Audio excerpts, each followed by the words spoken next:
Hey there to my 40 subscribers, my future subscribers, and all the people that secretly watch me without subscribing. Today I'm going to talk about Chapter 9 of Adrift Ponds. It's titled Negativity In and Out. This is for those that haven't been following along. It's the first book that I wrote back in 2013. And it's just, I made it real short and easy to read for people that struggle with reading. Anyway, so Chapter 9, Negativity In and Out. Drama and negativity, they harm emotional well-being, but they also harm you physically.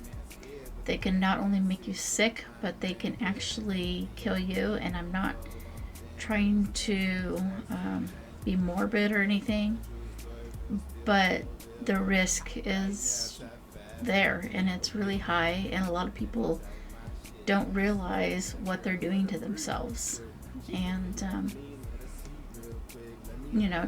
don't let other people tell you that something shouldn't stress you out, or that you can't be stressed because you don't have anything to be stressed about. And don't do that to other people, because no two people handle situations the same.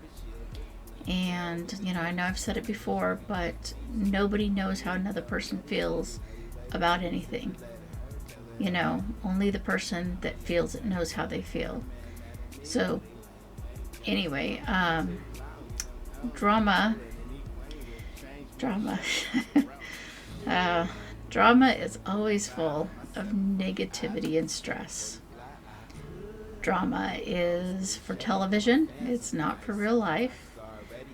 Yes, there's a lot of drama in life, but there doesn't have to be. And it's something that you choose whether you want to put up with in your life or not. Personally, I'd rather watch it on TV rather than having it in my life. And I know I've had to deal with a lot of dramatic people in my life and a lot of chaos, and I'm trying to live my life for the better and not have to deal with all that.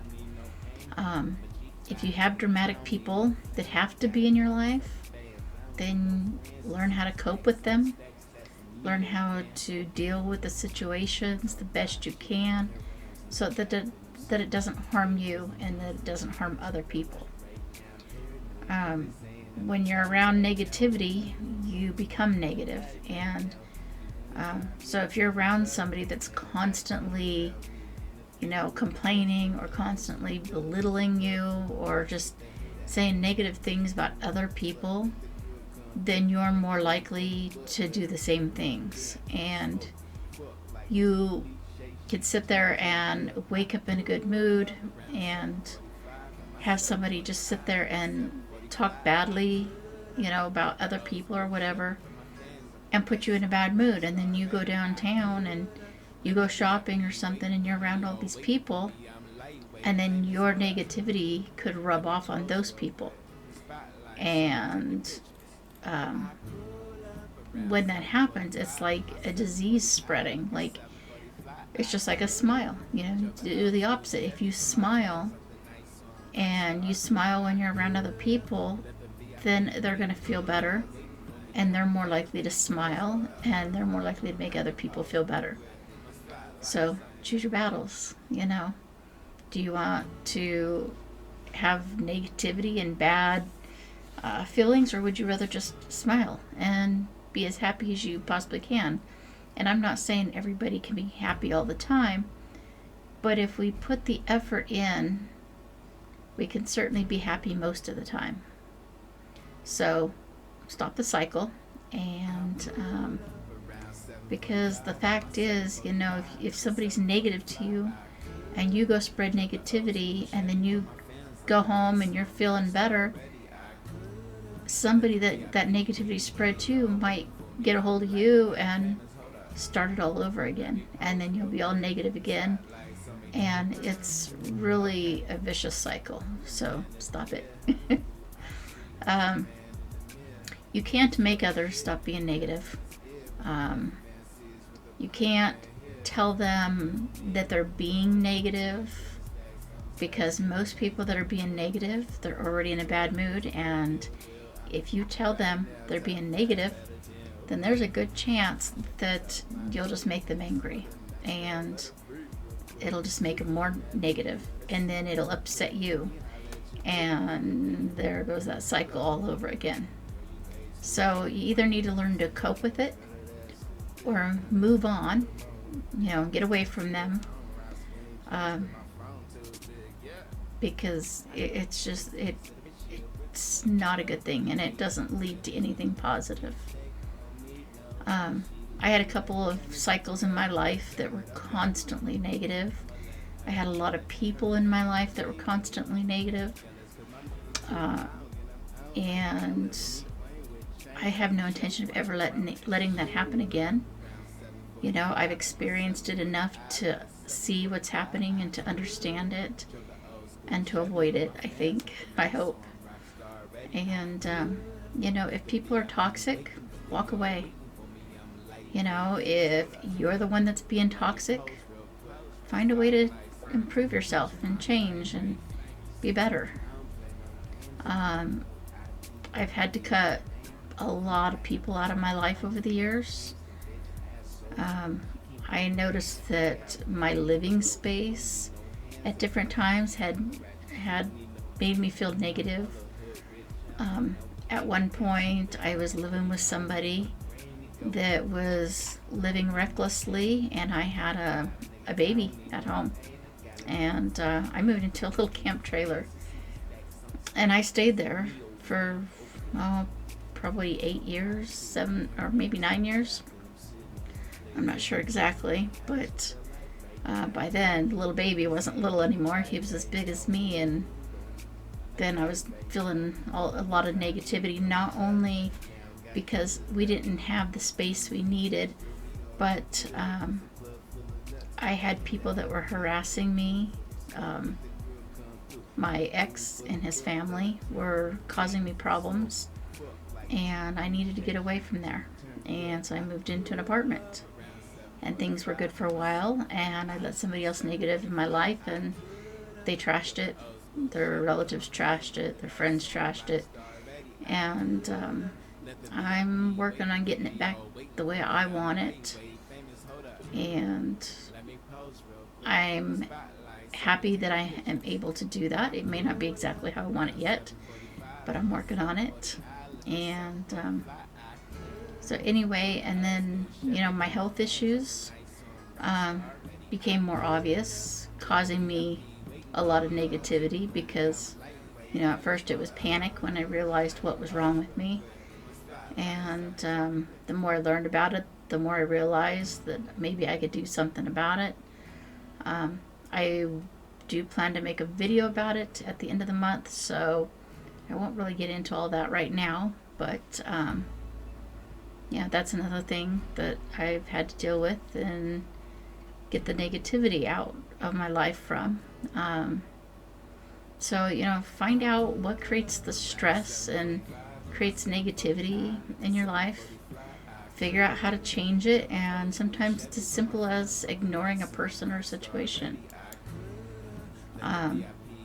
One thing that causes negativity is resentment. It's natural to want to blame others for things that happen, for your problems. I'm pretty sure everybody does that at some point in their life, some more than others.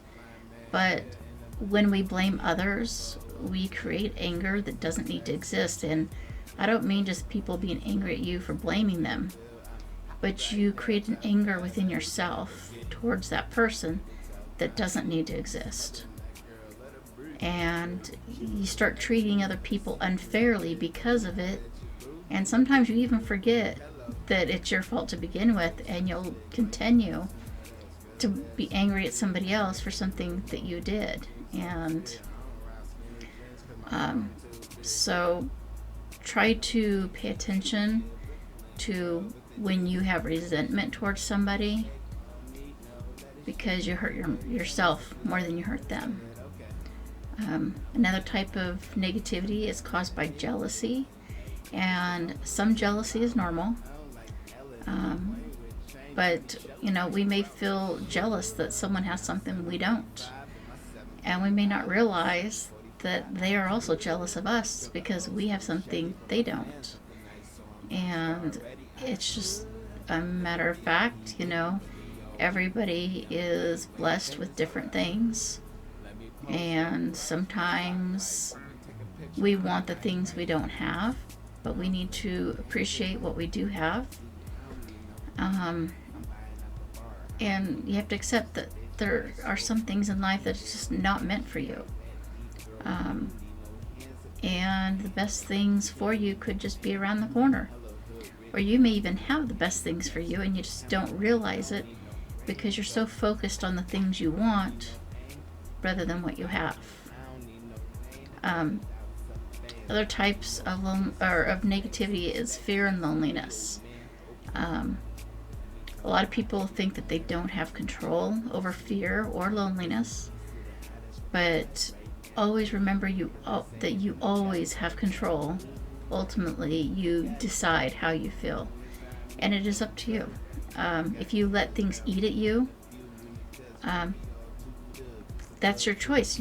That's something you've done, and we're not born afraid of anything. We learn fear. And loneliness, it seems like it controls and suffocates you, but embrace the freedom and be thankful for it, because not everybody gets that. Not everybody gets to have the little bit of space that other people do. So appreciate it when you do have it. Sometimes common phrases like money is the root of all evil, it creates negativity. And there's really no need for it because, for one thing, it's not true. Money is not the root of all evil. When people have money, that gives them the ability to be themselves. That gives them more power to be themselves more. So if you go and you start doing evil things with money just because somebody gave you money, then you need to rethink who you are and what you're doing. Because all money does is give you the ability to enhance yourself and to be a better version of yourself and to be a more powerful version of yourself. So money is powerful, but it is not the root of all evil. And if you don't have money, it just means you have to do things a little differently. Sorry. Anyway, how do we whittle away at the negativity that's in and around us? Praise someone when you see them doing something good or helpful. You could even praise yourself if you want, because honestly, if you do a good job on something and you tell yourself you've done a good job, it'll actually make you feel better. And learn how to people watch, and look for reasons to compliment somebody. If someone looks like they're struggling, but they are trying, praise them. If you witness someone being rude to someone else, once the rude person leaves, commend the one that had to deal with it without saying bad things about the person that was rude. For example, like in a store. A while back, this was, I don't know how many months ago, but there was a customer that was just being really, really rude to the checker, and the checker kept calm and polite, way more polite than most people would be. And so when the rude person left, I complimented them and let them know that what they did was really good, because most people couldn't do it. So, find reasons to praise people and compliment them and let them know they're doing something good. If you see a parent struggling with a child, but they're trying, compliment them. Because here's the thing. If you tell them that, they're doing a good job and they're trying, and you think it's amazing how well they're trying, to do good with their kids, it'll encourage them to do better. If you sit there and you tell them they're a bad parent, they're going to convince themselves they're a bad parent, and then they're going to struggle even more. So don't do that. Just try and help people, praise them, tell them when they've done something good, you know. And when others around you witness you praising other people, they could be affected by it. Like, you could have somebody standing behind you in line, and they'll hear you saying something nice to someone, and then it'll put them in a better mood. So anyway, yeah, that about sums up the chapter. Just try to be more positive. Try to turn any negative situation into a positive whenever possible. And I'll be back next month with the final chapter of the book. And what I'll do after that, I don't know yet. But anyway, so thank you for watching. Please like, subscribe, comment, and anyway, yeah, go say something nice to somebody. And thank you for watching. Bye. Around 7:45 in my 740i, look at 740 fly. I could drove the old school Chevy, but my fans are the night, so I'm rock star ready. I could've left the VIP waiting, but they all waiting for me. I'm a